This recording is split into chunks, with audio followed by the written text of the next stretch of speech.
गणनायकाय गणदैवताय गणाध्यक्षाय धीमहि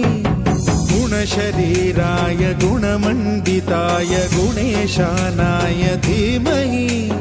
गुणातीताय गुणाधीशाय गुणप्रविष्टाय धीमहि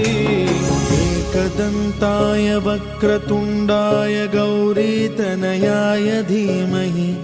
गजेशानाय भालचन्द्राय श्रीगणेशाय धीमहि